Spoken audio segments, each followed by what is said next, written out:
Well, how you doing, everyone? And welcome to this episode of the Isaac Hayes Show, talking about life, talking about liberty, and yes, talking about the pursuit of happiness and showing everyone in the world that us Cajuns here in South Louisiana do have some intelligence. Some of us, majority of us, most of us, maybe, I don't know. I'm glad you're listening to your friendly neighborhood Cajun conservative here today on December 9th of 2024. We are on the tail end of 2024. We have God has been faithful. God has been good to us, and I hope that you're having a wonderful holiday season. Christmas is just a few weeks away. I was looking at that a while ago, just thinking about it, and me and my wife we're getting ready to get the kids their stuff and all that good things for the holidays. Thanksgiving was great, and Christmas is going to be great. New Year's Eve is going to be great, and I'm excited because from work I will have a couple of days off, and I will be able to do some live shows. I was planning on taking off the rest of the year, but I decided, hey, since I'm off, I'm going to go ahead and hang out with you, my audience, live. Now, again, everybody knows this is all pre-recorded. I do try to keep track with the chat at work if possible. So, but yeah, so we're going to have some fun live shows, and I'll be engaged in that. I had one of the listeners the other day say, man, Isaac, I really wish you can go live. It's impossible at the moment, but thank goodness for Rumble Studios and for, Spotify for podcasters that allow me to premiere things at a later date or at a later time than I record. But I'm excited. I am blessed. I'm ready to go. All right, with that being said, let's dive right into this weekend's news, because this weekend we had a lot of things go on. Friday we had Danny Penning's trial, one of his accounts removed. We're going to talk about all of that, and just jumping right into that, we're going to talk about serious problems, the seriousness. Excuse me. All right. Syrian president being removed. Bashar al-Assad has fled the country, signaling a collapse of his long-standing dictatorship after years of brutal civil war. While the removal of Assad marks the fall of one of the world's most notorious dictators, it also opens the door for the rise of extreme forces. The rebels who have taken control are led by Abu Mohammed, al-Golani. I don't speak Arabic, so hey, a leader who deep ties to terror organizations and are known for violent methods. That's right. So the president of Syria has fled. We found out they didn't know where he went to, by the way. It was just him and his family got on a plane, they took off, and it was revealed that he went to Moscow. Now that wasn't confirmed until later on, but I think Russian media went ahead and talked about that. The news sparked. We had some comments from our leaders of this country. The Biden administration sees this moment as an opportunity for Syria to transition towards something better, but there's little indication of how this can be done, be achieved. Aimed at chaos. Even Biden made Biden calling it a historical opportunity for the Syrian people. President Donald Trump sees Assad downfall as a major turning point in the Middle East, and Benjamin Netanyahu, on the other hand, has praised the fall of Assad, crediting Israel's military actions against Hezbollah and Iran as keys to the regime collapse. So that's a lot of things that are going on. Once again, Biden says this is a glorious opportunity. Trump sees the downfall as an opportunity to push border peace, suggesting even a ceasefire between Russia and Ukraine in the wake of this. And Netanyahu, once again, celebrated as crediting Israel, but also has been concerned about Assad's ties with Hezbollah and Israel. He sees this as a victory for Israel, as we said earlier. So, yeah, a dictator has been removed, and a lot of, again, this is the good news in this whole situation, that a dictator like Assad is removed. This is seen as positive. This is seen as the regime has this regime has been responsible for deaths of hundreds of thousands and the displacement of millions in this country. The region sees this as a symbol, or people the regime or the region could symbol as a chance for Syrian people to rebuild and move towards more democratic system. Again, this is the good news. We have a dictator that has been removed. The bad news is who's coming after him. Okay? Assad is gone, and his departure has not led to a smooth transition to peace. Now, this is a vacuum, and it's being filled by a group and a man that has ties to terrorism. That is the bad news. Okay, if this was something like the American Revolution, where you had founding fathers that had a dream and all people were free, I would be all for this. Hey, a rebel group is coming in. They don't want to be dictatorship, no. But you have a more, not a more extreme group, but you have a group that has terroristic ties, because the rebels are tied to terroristic groups, not ISIS or anything, but the leader Abu Mohammed al-Jilad, who leads Hiyatia Osima, and I don't read Arabic, and I apologize, a group with deep roots in terrorism. While some view him as a freedom fighter, his organization is classified as a global terrorist entity by the U.S. This incorporates the narratives of Assad's fall as potential victory for the Syrian people. Such an alternative may be just a opposite or even more violent, oppressive or even more violent. This is who the rebels are. The rebel group is not this freedom fighters. They don't hold to constitutional values. If this group of terrorists believe in Sharia law, the Syrian people are still going to be held captive by their oppressors. And that it just went from one extreme group to another extreme group. And look, you can tell by the reaction of Trump, Biden, and Netanyahu that, look, this is not that great of a thing. Now, Biden is pushing it as a great thing because, if I'm not mistaken, these are some of the groups that America helped to move Assad. Don't quote me on that. And I just, what I've read and what I've thought about it, Biden saying this is a glorious opportunity and everything. Biden's looking at this as a victory, and it's not a victory. You just went from one extreme to the next. And look, I'm what I've seen. People have not praised Biden for this. They have, again, I don't see this as a good thing. It could be. You can look at this story and say, well, Isaac, they took out one bad leader. But yeah, if they put the same type of people in there, the Syrian people will not be free. There's really only one country, well, let me say that, two countries that have remained free for so long, and that is America and Israel. And the reason they have stood the test of time is because of our principles of Judeo-Christian values. And we're already seeing what happens in America when that is being removed by an administration. They go ahead and they want to remove God, and then everything goes to crap, unfortunately, because they have forsaken God. And look, America. Look, the Bible has told us this, America. The Bible has told us this, Israel, that a nation that honors God, peace and prosperity will follow. A nation that has forsaken God, destruction is going to follow.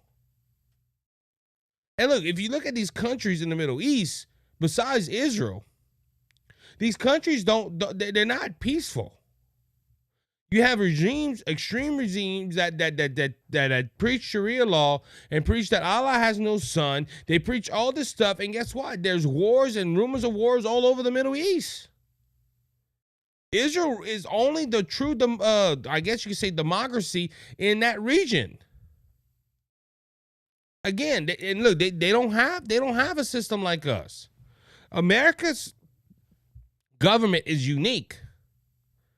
Yes, Rome had a Senate, Rome had all this, but if you look at our form of government that I believe was inspired by the Holy Spirit, you have you have a country that's standing the test of time, 200 almost 50 years of us still lasting because of our form of government, even through the toughest of times, where you had presidents that came with extreme ideas and tried to push them, but the Congress and the Senate would stop them.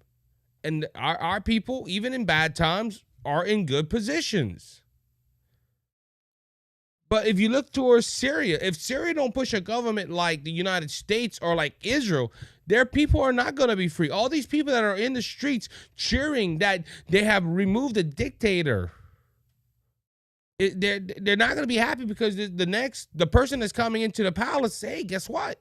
He's just as extreme. Now, I would be very surprised if I hear that they're having free and fair elections. I will be surprised that they're pushing a more democratic government or a constitutional republic. I would be very surprised, but I don't see that happening. There's some calling for now. Hey, let's have a free and fair election. I doubt it happens. Because a lot of these people that are in control of these groups have one thing in their mind, and that is dictatorship. They want to rule these people. Now, will this guy, Mohammed Agila, whatever his name is, will he be more fair? I don't know. But he took an opportunity where people were upset at the current administration that was in. Now, look, was Assad's rise to leadership flawless? No, it was not. Him and his family, I read yesterday, been ruling this country for 50 years. He was not pushing for free elections. He was not pushing. Like I said, I'm not optimistic about this. I think Syria's still going to have tough roads ahead. And the crisis that is going on in Syria is going to continue. And the issues that are going to happen in Syria. Now, look, credit to Netanyahu saying, look, this is a victory because we took out Hamas and Hezbollah and all this stuff. Look, he's using this as saying, look, don't come after us. Don't come after us. Saying that Israel's going to defend itself. And Trump uses opportunity to say, look, hey, there's unrest. Hey, let's have a ceasefire. Let's have a point of peace. Which we're going to talk about Ukraine and Russia in a little while. But with that being said, if you can, hit the like and subscribe button or the follow button. Hit the like button if you're in the live chat right now on Rumble. This would help me out more than you know. And everyone that's in the chat at the moment, again, pre-recorded. I can't see who's in it, but you probably see my name in the chat as well. But thank you for being here. All right, let's go ahead and talk about Daniel Penny. This is the case that happened a while back, and I have not talked about it. So there's so much news, and I have to cram so much in an hour.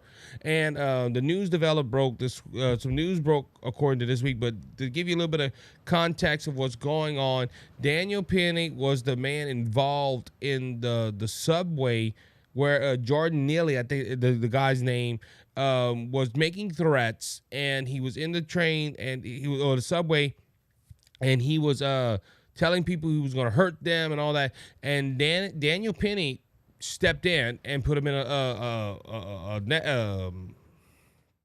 neck lock, I think it is, or something like that. I don't know. I'm not a boxer. I'm not a fighter. So a headlock. That's what it is. Headlock. Went ahead and put him in a headlock.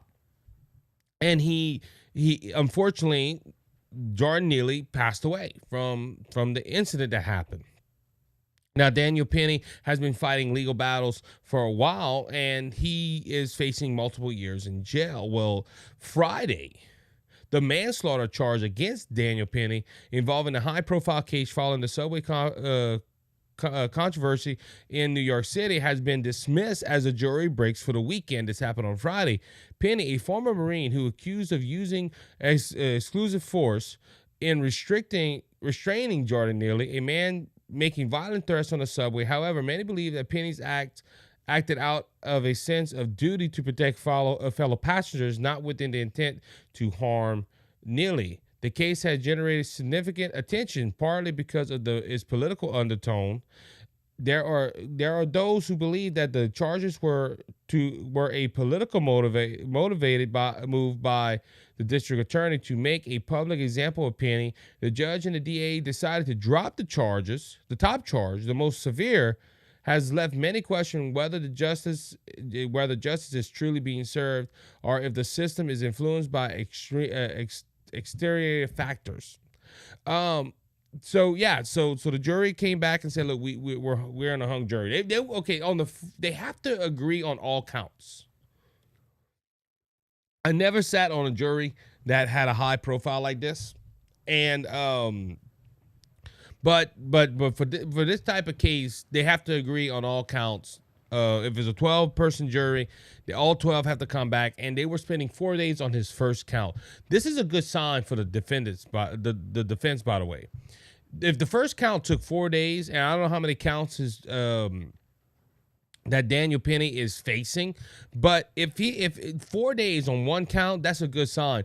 This is showing that the jury don't know if it's self-defense or not self-defense and or manslaughter. And this is the thing about New York, okay? If you use force, it has to be justified. And from my perspective, Daniel Penny had done nothing wrong in this case. He wasn't trying to kill Jordan Neely. That's how I feel, okay? I do not feel that he was trying to do something wrong. He was trying to protect the innocent people from a clear and present danger. That's what Neely was. Neely was trying to hurt people. Neely also had a criminal record, several criminal offense against the police department, and they just let him go. And look, this is New York. We've been seeing this for years, that they are taking crimes and just patting them on the wrist and sending them on their way. New York is dangerous, okay? Look, I would love to visit the Big Apple. I wouldn't visit it right now. Okay, I probably would visit during Rudy Giuliani's time as the mayor of that great state, or that great city.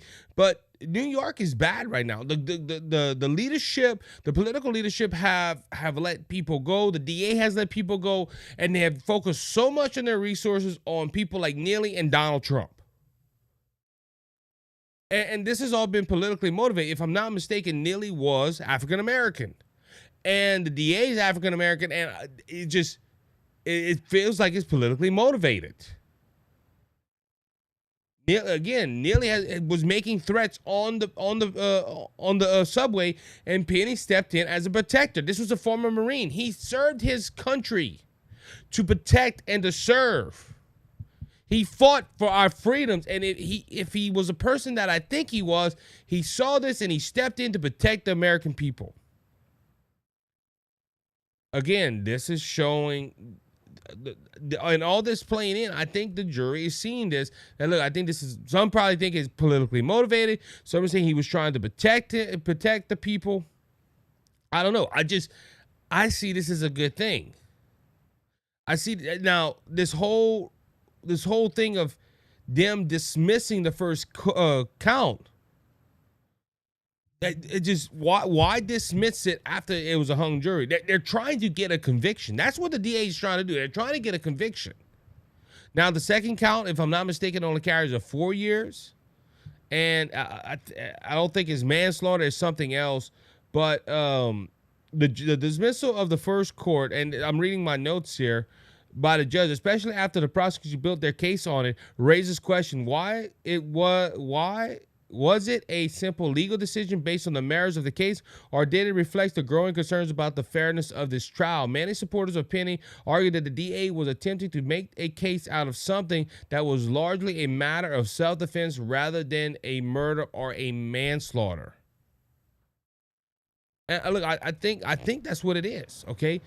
They were trying to make this case out to be something largely of a matter of self-defense. And look, I think it was, okay, he was trying to help people. There is justifiable cause if you're trying to help people.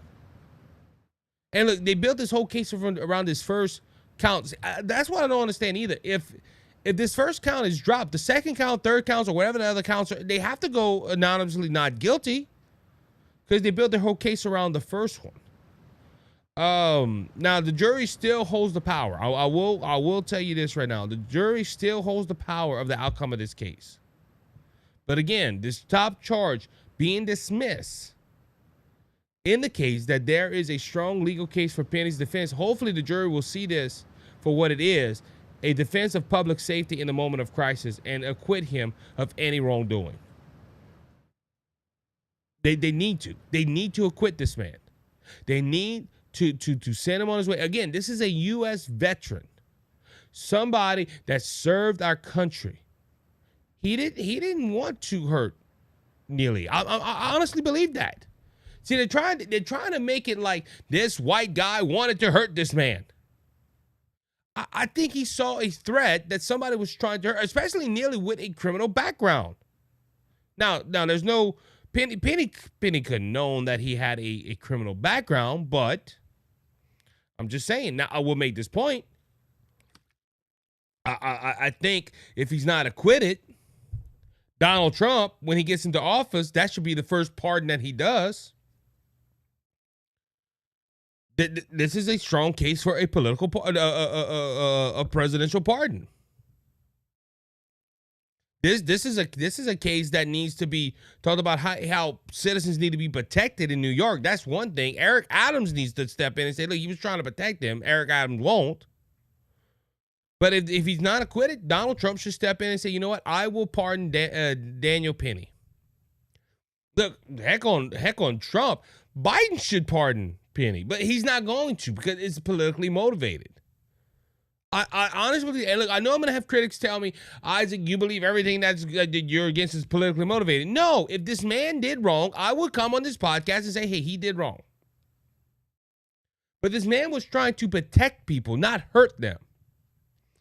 There was a threat. But this case, again, this case does highlight the risk of political motivation influenced by legal proceedings. Whether it's the DA's intentional decision to press charges or the public reaction to Penny's act, is clear that the public opinion and political climate often shapes how justice is pursued. Remember, this is a Soros prosecutor. He pushes things that should not be. Remember, this is the guy that had Donald Trump on misdemeanors and upgraded him to felonies so the statute of limitation wouldn't run out. This is why a lot of people don't realize. Okay, let's just go back to the Trump. This is why Trump faced felony counts and not misdemeanor counts. So again, this case goes with a fine line of self-defense and public safety. This is a whole other thing too. If this would go to court, and let me go. If this will go to court, if this will go through, people wouldn't want to protect other people. They would. And I'm just caught off guard for a second right here. Let me go ahead and For some reason, half my notes are gone. Go figure. Let me go ahead and pull this up right here then. Okay. Trying to find out everything. Right there. Let's find it. Yeah, half my notes are gone for some reason this morning. And that ain't good.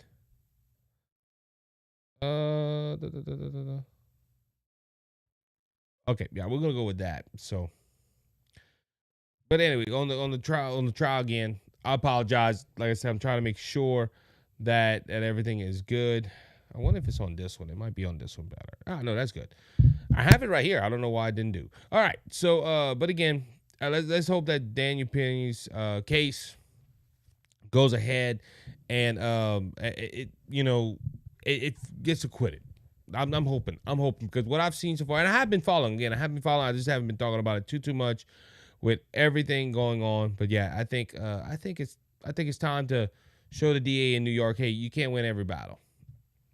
And me personally, I think this is an overreach of his of his power.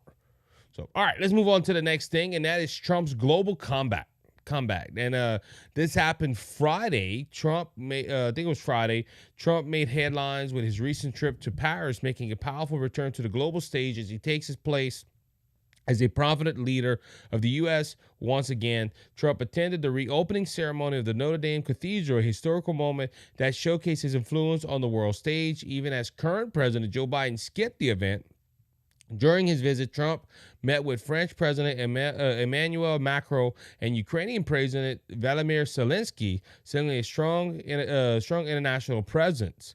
Despite Biden's absence, the Trump emphasized the respect Trump commands from world leaders who view him as a decisive and effective figure. While details of his conversation with Zelensky remain unclosed, the meeting was seen as a clear sign of Trump's ongoing commitment to Americans' interests abroad. The trip to Paris symbolizes a shift of global attention as leaders increasingly look to Trump, who is ready to prioritize America first policies. And ladies and gentlemen, this was huge. I don't know if you thought it was huge. Let me know in the chat. But this is huge that Donald Trump met with Macron and Zelensky, because these two right here are going to be some of Donald Trump's biggest foes. Why do I say that? Because Macron believes in the climate accords. There's the French climate accords. This thing has cost Americans millions of dollars. Donald Trump stepped out of it. Biden brought us back into it. And we have been the effects ever since. And I think this is going to be Donald Trump and Macron's biggest issue with each other, because they're going to go ahead and have this environmental issue. Now, Donald Trump is willing to work with the environment. I think Donald Trump wants to protect the environment, but not at the cost of the American people and its industries. On the other hand, Zelensky has been taking money hand over fist. We have a story right after this that's going to talk about that, where Zelensky is asking for money for a war that I don't see him winning. Unless Donald Trump does something to where there's a ceasefire and there's a peace treaty, something of that nature, there is no way that Ukraine's going to fight out this war. Yes, Russia is not the richest country in the world, but they have resources to where they can go ahead and continue this fight. Russia will, if America was not funding this fight, I think Russia takes it over. Okay, and look, I'm not against helping countries that are battling oppressors. Okay, we would go on the line of saying, if we would say, look, we're not going to help this little country fight this big country, there'll be dictators all over, and America wouldn't show its dominance. But the money, I read a figure, I think 56 billion, possibly more, that we have sent over the time of the span of this war with Ukraine. This war started before Israel's war started, and we haven't helped Israel this much. And we're going to talk about after a while of Biden sending money at the last minute. Every possible dime he can send Ukraine, he's trying to. We're going to discuss that more in a little while. But this is going to be Zelensky will be Donald Trump's foe on that. He's going to want more money. He's going to want money from the U.S., and I think Donald Trump says no. Now, we don't, again, the meeting between him and Zelensky was undisclosed. They didn't have them. I think he walked in and they all just shook hands and they went to the cathedral. I'm not sure. I don't know what was said. But it's kind of interesting that Zelensky was there as well. Isn't Zelensky trying to run a war? Isn't Zelensky trying to keep peace in Ukraine? What is he doing at an opening cathedral? I understand in the middle of war, a president could go ahead and have rest and everything, but why ain't he with his people? We have already heard that Zelensky has been using a lot of money on yachts and his lifestyle living. Man, he gets big checks every so often from the U.S. government. Again, we're going to talk about this more abroad later on, but I'm just saying it's this set a stage. Now, Donald Trump, I believe, is respected by leaders all over this nation. He is respected and he is feared. That is a good thing. You know, a lot of people will say, well, a president shouldn't be feared by other countries. Why not? Why not? Again, let's go back to the Russia and Ukraine incident. If Donald Trump was president, I don't think Vladimir Putin advances to Ukraine. I honestly don't. Now, look, we can't say that definitely that wouldn't happen because we can't live in the past, or we can't look at alternate universes like people try to assume there is. But I'm just saying, I honestly believe if Donald Trump was president of the United States, Ukraine would not have been invaded by Russia. For the simple fact that Donald Trump told him not to, and Vladimir Putin, as crazy as he is, would think, will this man do it? Look. There was examples of them not trying to push Donald Trump's buttons. Remember ISIS? He told ISIS, y'all stop. ISIS didn't stop. He sent the mother of all bombs, and guess what? There's no longer an ISIS organization. There might be, but they're not as powerful they were. So there was this, hey, he's a leader. He loves his country. He's putting his country first, the American interest first. If we do something that's going to interfere with America's interests, we're in trouble. And this is why leaders have been running to Donald Trump, from Macron to Trudeau to Zelensky. All these people, they've been calling Trump, and they've been trying to have a good relationship with Trump. Why? Because they fear Donald Trump. And that's a good thing. I don't understand. Look, Biden wants to be, I'm your buddy. And look what it has done for the last 4 years. We need a president that is respected, yes, but also feared. And I'm watching this trip to Paris, and Macron's shaking hands and taking pictures with Trump. Trudeau did the same thing when he went to Mar-a-Lago. Think about this. They respect this man and fear this man so much that Trudeau jumped on a plane after he announced tariffs on his country. Hey, we need to talk about this. And look, I feel that his presence at the reopening of the Notre Dame was profound. Now, this also shows that Donald Trump's willing to talk with people and create strong diplomatic ties. I think he wants to work with other leaders, because if Donald Trump was really a prick, like everybody's saying he is, he wouldn't want to go ahead. He wouldn't have took this invitation. He wouldn't have took this invitation, and I think he wants to work with these leaders. But it needs to be America first instead of America last, like the previous administration. Talking about the previous administration, Biden was absent from this high-profile event. This speaks volumes, ladies and gentlemen. Now, Jill Biden was there. I'm not sure if Biden was invited. If you're in a chat and I'm looking, let me know if Biden was invited. But why didn't Biden attend? Why didn't Biden go ahead and, bring this out? Well, this absence could also be a reminder that Biden declined political capital has come about, and his America Last approach contrasts sharply with Trump's America First mentally, which is resort with a growing number of world leaders who see Trump as more direct and effective in advancing their interests. Could be, but that, like I said, was Biden invited? Was Biden asked to be here? No, we know for sure Trump was.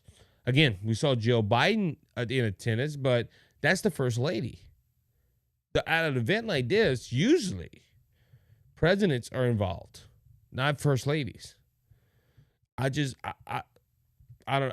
That speaks volumes that Biden was not invited. If Biden was invited and didn't go, well, look, there's an argument there. But Biden didn't attend, and Trump went.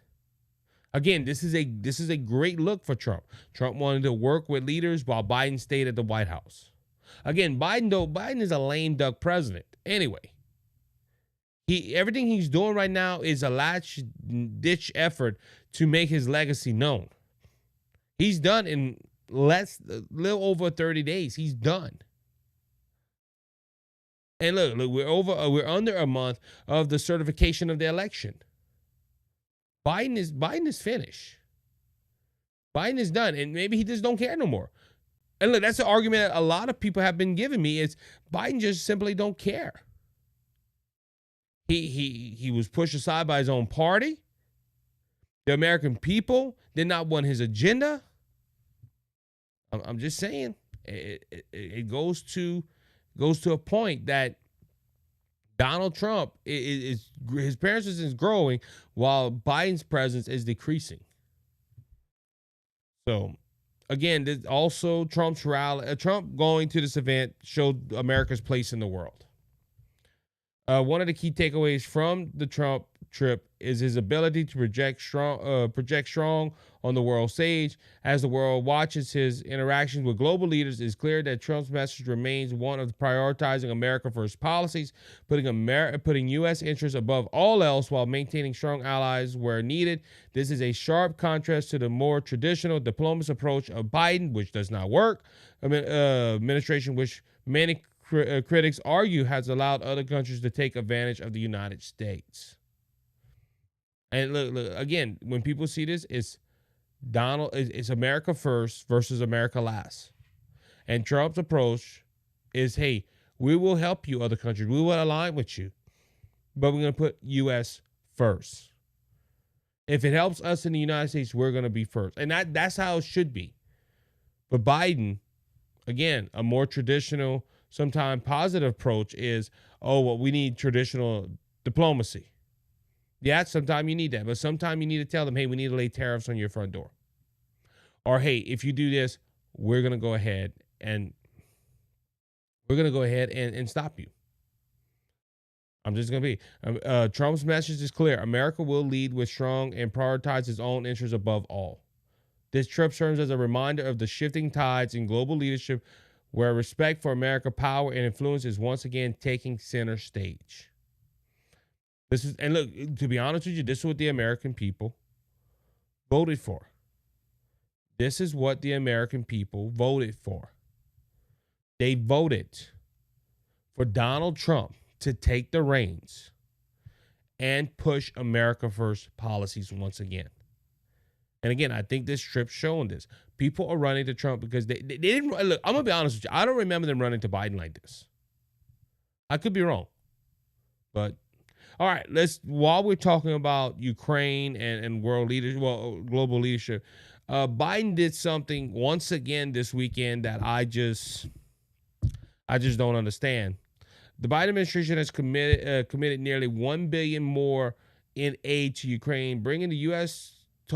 contribution to the war effort well over $100 billion. I said $56 billion earlier. I apologize, but $100 billion. And look, a lot of you that are watching know this aggravates the hell out of me. You have $100 billion of American taxpayer dollars going to Ukraine. I want to look up something for a second. 1 second.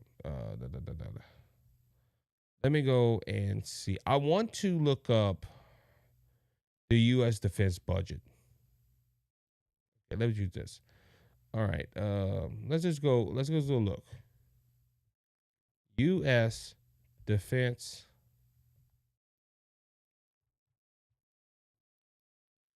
for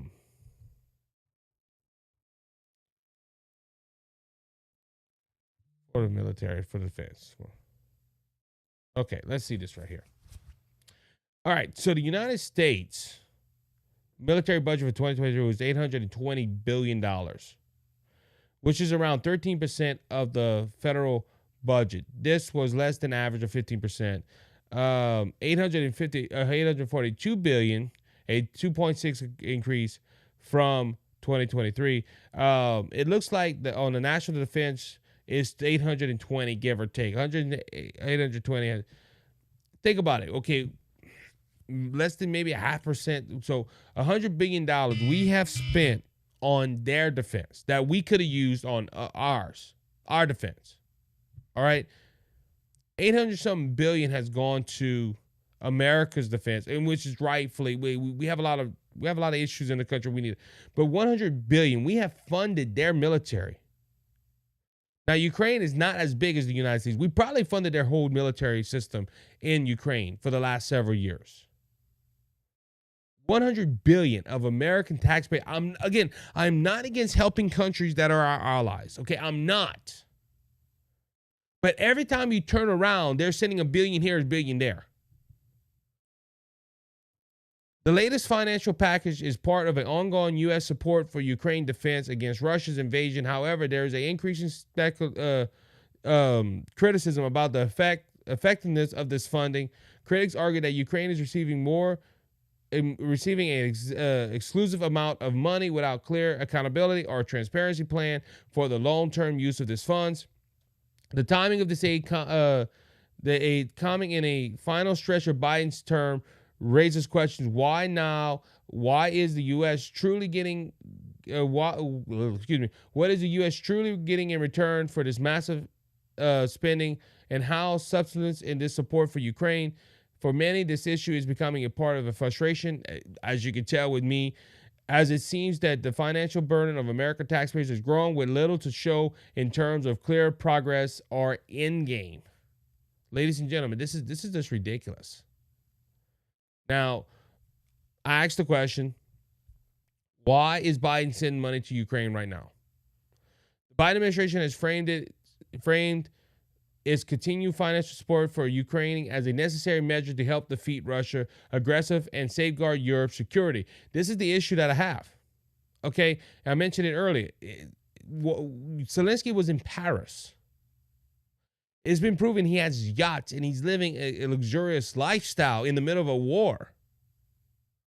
Where is this money going to? Who is this money going to? There's no safeguards. Hey, Ukraine, here's $1 billion. Well, are we going to track it? No, we're not going to track it. But again, this does raise a question on the long-term strategy. Why is Biden doing this? Again, I'm not against Russia. I mean, not against Ukraine having support, but at the same time, we need to have safeguards and balance. While supporting Ukraine's war effort may seem like a way to contain Russia's influence, critics argue that it's unclear whether this strategy is working and if it justifies the financial and military burden placed on the United States. It's funny that nobody else is getting burdened with this.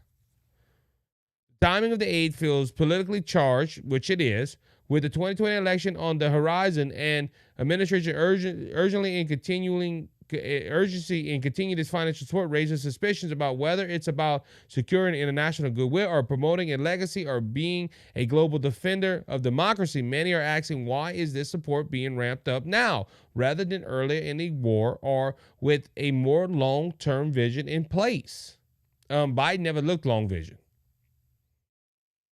Again, the question, how's Ukraine using this money? They have no transparency. There's no accountability regarding the way Ukraine is spending this money. Given that billions have been sent over the past few months, many taxpayers are starting to wonder where exactly the money is going. It is being used effectively, or is it simply prolonging a war without clear strategy, objective, or a roadmap for peace? I'm one of them. I am one of them that is wondering where this money is going to. And it needs to stop. I'm tired of hearing Americans struggling. Come on, we just had several hurricanes where FEMA and other government departments said, hey, we don't have enough money if another storm happens, but we're sending another $1 billion to Ukraine. It's funny how we can find $1 billion for a foreign country with no clear path of winning this war, but we can't find money to help our own people. We spent $100 billion in Ukraine and we couldn't put it towards FEMA. This is the hypocrisy that I'm seeing. Hey guys, we just have no more money. You heard Biden and them talk about that for a while in 2024. They kept on saying, well, we don't have no money for this, we don't have no money for that. Congress, you need to come back and give us money. But you sent $100 billion of free money. Don't you remember a while back, Biden said that he was going to forgive the loans of the Ukrainians that they borrowed from the United States? I can forgive it. Let's just go ahead and forgive him. This massive debt this money needs to stop going to Ukraine. Look, I'm not doubting that some of it going to the war efforts, but you're really telling me all this money while you have Zelensky living a luxurious lifestyle in Ukraine? Also, on another point, you're not hearing a lot about Ukraine. You hear it up every so often when they get money, but you notice it's not raging the news like it used to be. Again, I don't know what they have on Biden and the administration here, or Biden has ties, or he has something going on in Ukraine that he's trying to protect. This is a man that's going wild on spending. Look, I'd say I doubt it happens, but it wouldn't surprise me We hear that Biden and Hunter Biden and all his family moves to Ukraine and they're living in a nice house. I don't know. It just with the Burisma stuff and with the Hunter Biden stuff, you don't know. Now, former President Trump has reportedly repeatedly criticized the Biden administration's handling of Ukraine's conflict, arguing that the U.S. should stop spending billions of dollars abroad and instead focus on its own interests. Trump's America First policy approach will likely mean a shift in U.S. policy where the support for Ukraine will be reevaluated with a more cautious cost-benefit analysis. Trump has suggested that he could end the war quickly by directly pressuring both Russia and Ukraine to negotiate, contrary sharply with the Biden open-ended strategy. For many Trump supporters, the notion of continued funding Ukraine indefinitely, especially at the cost of U.S. taxpayers, is unaccepted. The feeling of the Ukraine is that Ukraine has received enough, and it's time to focus on America's interests and sovereignty rather than continue being entangled in Europe's conflicts. Look, and this is what Trump's going to do. I think Trump's going to stop this stuff. Trump will stop this stuff, and I hate to say it, I can't wait for Trump to get in there. He can't get in there fast enough. In my humble opinion, he cannot get in there fast enough, and he needs to take a hold on this. And maybe this is what he told Zelensky in Paris. I hope he told Zelensky that. Listen, enjoy the money you're getting now because the buck stops with me. And look, this is what I feel about Ukraine. And I understand they're at war. I understand all that. I look at that point. But they like that spoiled brat that always gets into trouble, and they ask mom and daddy for money, and the mom and dad gives them money. Okay? Until someone says, hey, it's time to stop. Look, $1 billion here, $1 billion. Why are they getting this money for? Again, it just raises this question. Why Biden is sending this money? Why is Biden doing this in Ukraine? Now, again, we know what's going on with Burisma and all that stuff. We understand all that with Hunter Biden. It's just kind of funny that Biden is sending all these millions, and hey, he don't want no questions asked. He don't want nobody to look at this money. We already know Biden is corrupt. Me personally, I think this needs to stop. American interests need to be first, and unfortunately, it's not being done. All right, let's talk about some social media stuff that's going on. TikTok, according to a federal judge who recently ruled that the U.S. government has the authority to ban TikTok on national security grounds, and the decision has sparked a significant debate. Once again, the ruling comes after ongoing concerns over the app's connection to China and its potential to compromising U.S. data security and influence. TikTok has stated it is intended to appeal the decision, with plans to bring the case before the Supreme Court. While some view this ruling as a necessary step to protect American citizens from a foreign influencer, other questions whether such a ban would violate the constitutional right pertaining to the First Amendment. The concerns over TikTok practice, particularly in censorship of certain content and the potential for data harvesting, has been a recurring issue. Critics argued that the platform ties to the China government could lead to multiple of U.S. political discard or even surveillance amongst American users, but supporters argue that while these concerns are valid, other social media platforms also engage in similar practice. So why focus only on TikTok? The issue isn't just about censorship and data, but also about the balance between national security concerns and constitutional freedoms. Now, ladies and gentlemen, again, we have to look. I'm on TikTok. I don't post to it as much as I used to.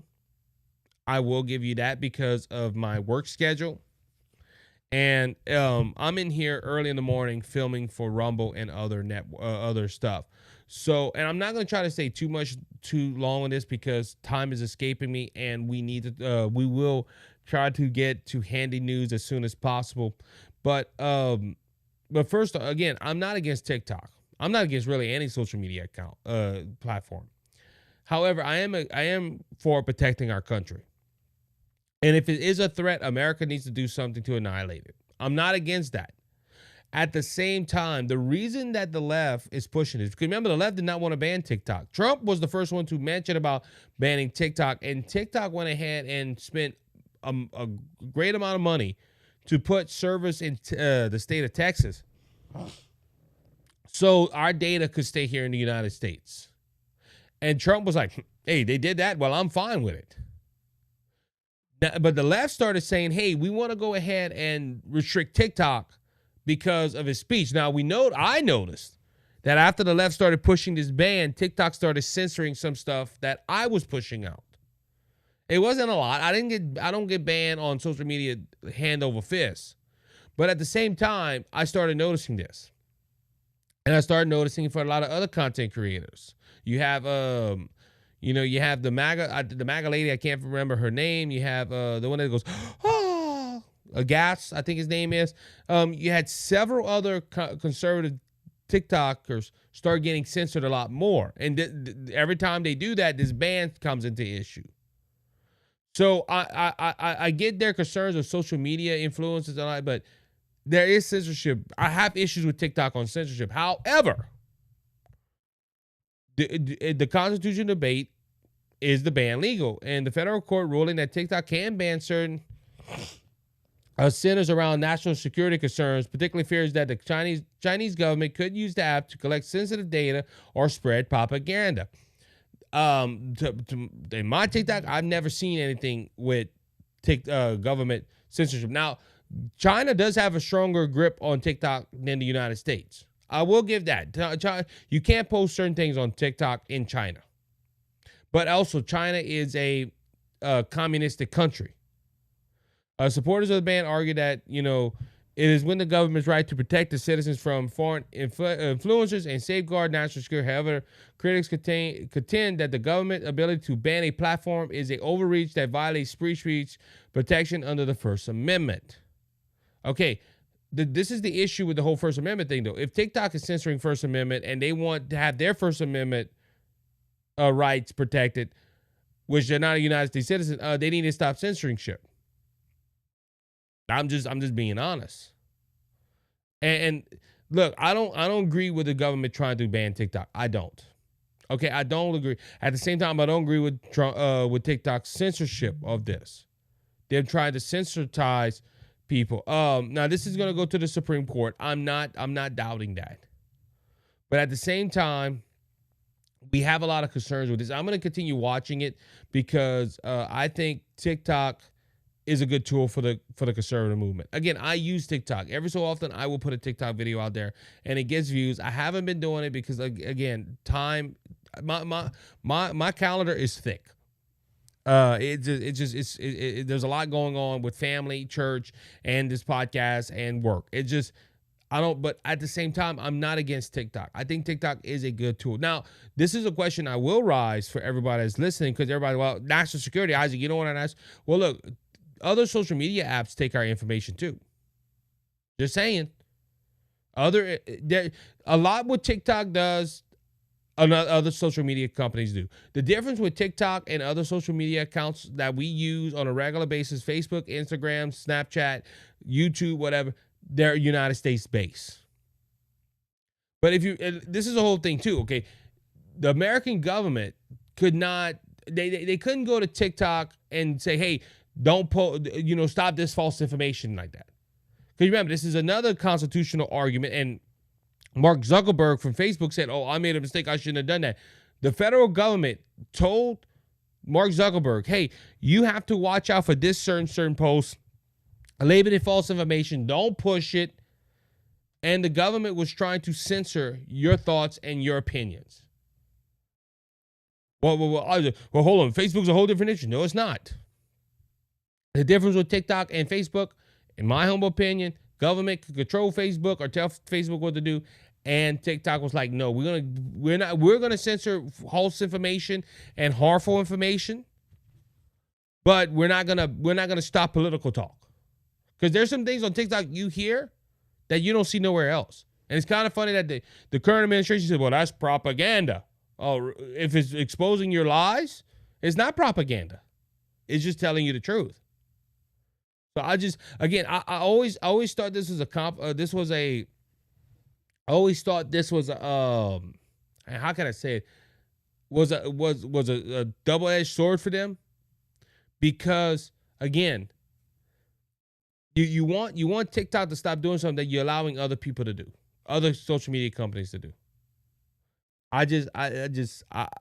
It never got me. Okay, even that though. Okay, the threat of social media and TikTok to our children. Really? Well, shut off Facebook. Shut off Instagram. Shut off other social media outlets.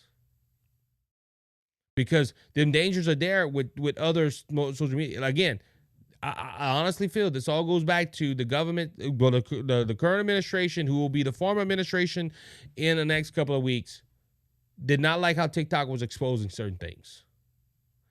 And all of a sudden now the left wanted to go ahead and ban TikTok. I'm just saying. All right. Again, thank you everybody for being in the chat. And hope you're enjoying the show. Please like and subscribe, follow the show. All right. So the Biden's EPA arrests for climate change, a threat to freedom. This is what I'm going to talk about. The Biden administration has made headlines by carrying out its first ever climate change arrests under new enforcement agencies by the Environmental Protection Agency, the EPA.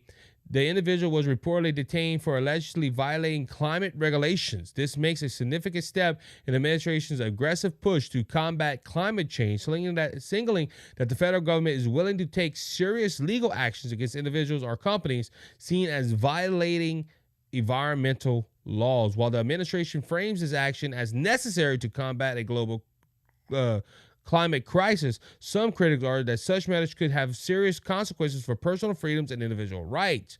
The growing enforcement of the climate policies under Biden's EPA raises concerns that the government overreach could infringe upon the rights of citizens, businesses, and even local government in the name of environmental protections. And look, guys, I'm seeing this. Okay, you hear this all the time about the climate change. Oh, we need to protect the environment. Look, I'm all for protecting the environment. I will say this time and time again. I am for protecting the environment. At the same time, not at the risk of losing my freedoms. Okay? And I'm seeing this with the policies that Biden is pushing with the EPA and other environmentals. They can go ahead and target people because they did something against, they can make a certain policy, and it will open up the doors for them to go ahead and say, hey, you did wrong, you went against the environment, you are taken away. It could be somebody that, okay, use for example, like me, that is talking about, let me just say, like talking on the radio, and all of a sudden they come over, hey, you're driving a diesel dump truck and you're hurting the environment, and we don't think you had a choice to work here or not work here. You're going to go to jail. Now, a lot of people, Isaac, that's a stretch. Really? Now, look, the Biden administration is only there for a couple of more months. But this person was told, hey, you're hurting the environment. We're going to put you in jail. Again, I'm not against a ticket. I'm not against something that says, hey, you need to protect the environment, because we need to protect the environment. We live on this earth. We need to protect this environment. But at the same time, this is a threat of overreach. The government overreaching its bounds to arrest somebody. They could use, in the name of public health or in the name of the climate crisis, they can make any rule and try to shut you up. And I think this is a reach of overreach and a potential loss of personal freedoms in the name of the environmental protection. I have that in my notes. This is a worry for me. Again, there needs to be balance. I'm not against having balance in this. We need to protect the environment. We need to make sure that our environment is protected. And I think this is what Trump's going to do. A potential Trump presidency, or the Trump presidency will likely dismantle many of Biden's aggressive climate policies, focused on instead of reducing environmental regulation and allowing business to thrive without the constant of government-imposed green policy. Trump's America First policy to climate change would involve,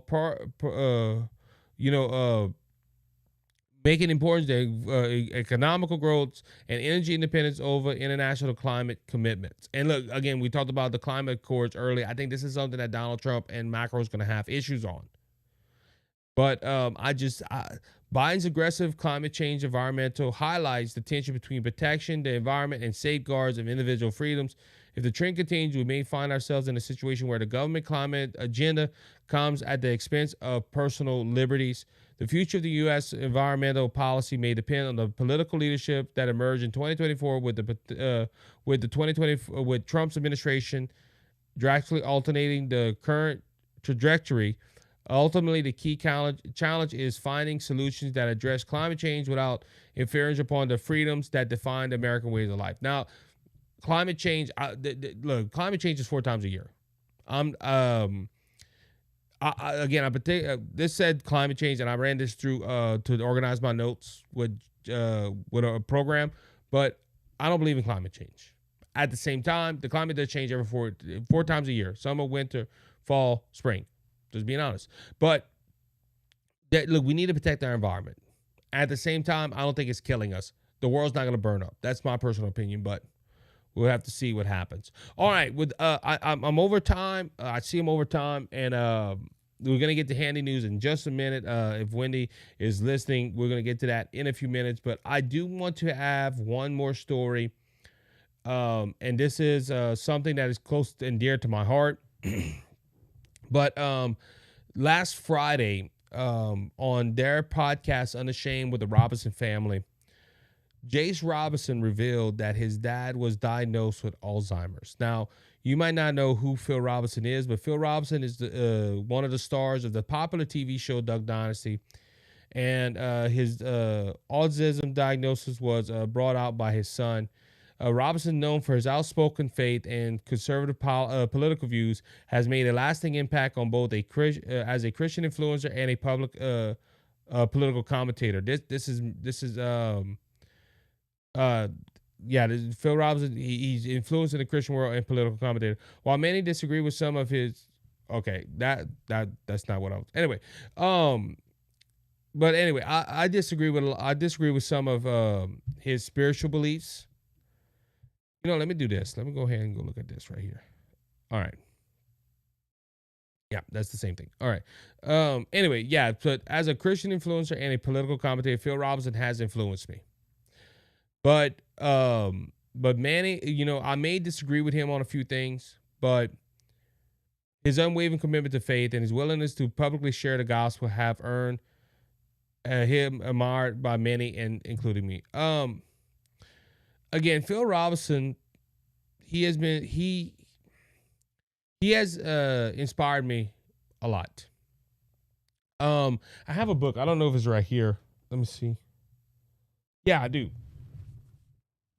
This book right here, I'm gonna show it on the screen. Jesus Politics by Phil Robinson. One of the greatest books I've ever read. And he it impacted me. It really impacted me. It helped me to understand, because when I was starting the Cajun Conservative, or I was thinking about doing it, we just started Brothers Just Searching. And I wanted to do Brothers Just Searching as a political show with my brother and our associate pastor at the time. And I was tall because they wanted to do more Bible study stuff. And I listened to the Holy Spirit, and the Holy Spirit said, look, souls are more important than politics. And I didn't understand why the Lord told me that until after reading Jesus Politics. Because there was and I highlighted it in the book. There was a line where Phil basically said, listen, before we're Democrats and Republicans, we're Christians, and Christians are more focused on, hey, what the Republican Party says, or in the case of Christians being Democrats, what the Democrat Party says, and that's how they vote. And Christians don't go look at a biblical standpoint of the thing they're voting for. And I pushed that this last election. I'm not voting for Donald Trump because the Republican Party endorsed him, or the Republican Party put him in that position. He aligned more with my biblical views. And look, a lot of debates with Christians that would tell me, how can you vote for, and I would ask the question, well, how can you vote for somebody with this certain view? And they would ask me, where you got that from? Well, the Bible. And Phil helped me to come to that decision of like, hey, before I'm a Republican, before I'm affiliated with any political party, I am a Christian that follows Jesus, and I need to do what the Bible says. And that helped me form the Cajun Conservative Show, which is now the Isaac Hayes Show. And this decision shaped this show.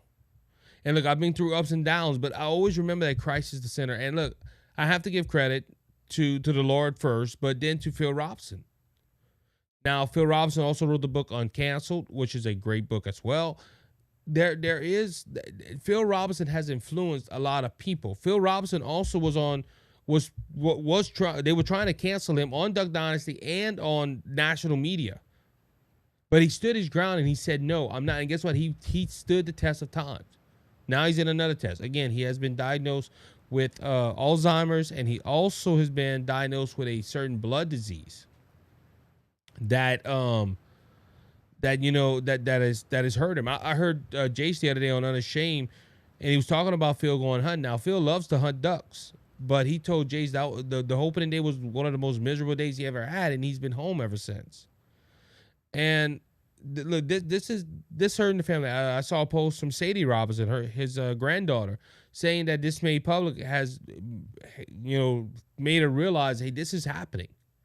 And look, I've seen people that have dementia. I know dementia and Alzheimer's are totally different, but according to Jays, this is incurable. But I will tell you this, as a person of faith, and I believe people that are in this chat are also people of faith. God can heal. God can deliver. And if you can, please keep Phil Robertson in your prayers.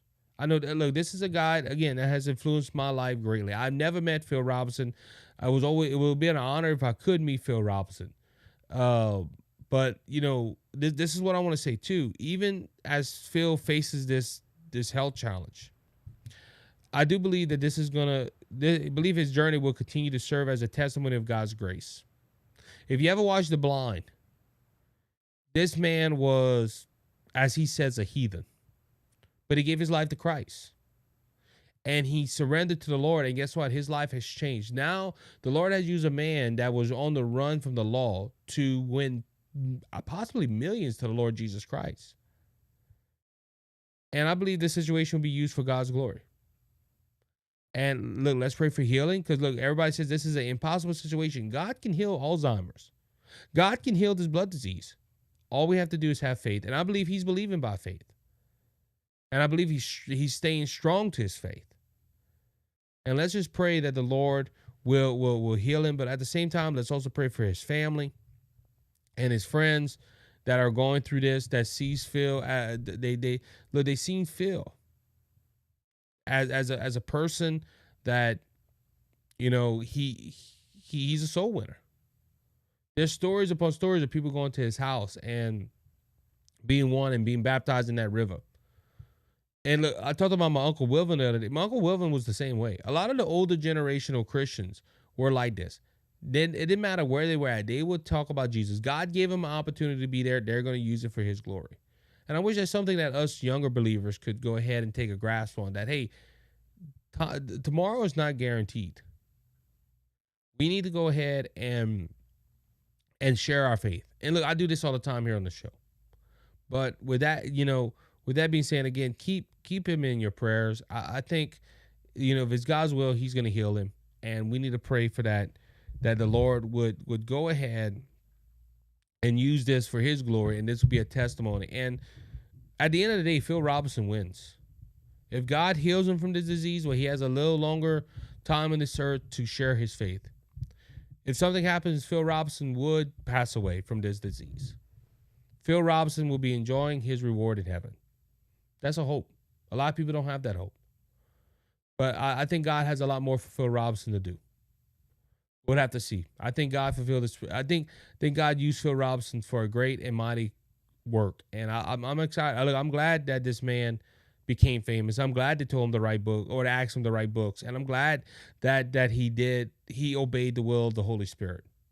Because again, I don't think this podcast would be here without Phil Robertson and other people that played a role. So again, I wanted to make that point out. And look, please pray for him, and pray for this man of faith, that he could be healed and that he can enjoy his days in peace, his last days on earth in peace, and that the Lord would bless him.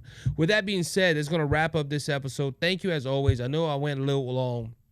Please stay tuned. Wendy's going to go ahead and send us to Handy News in a few minutes. But with that being said, blessings and peace upon everybody. Enjoy the holiday season that is coming upon us.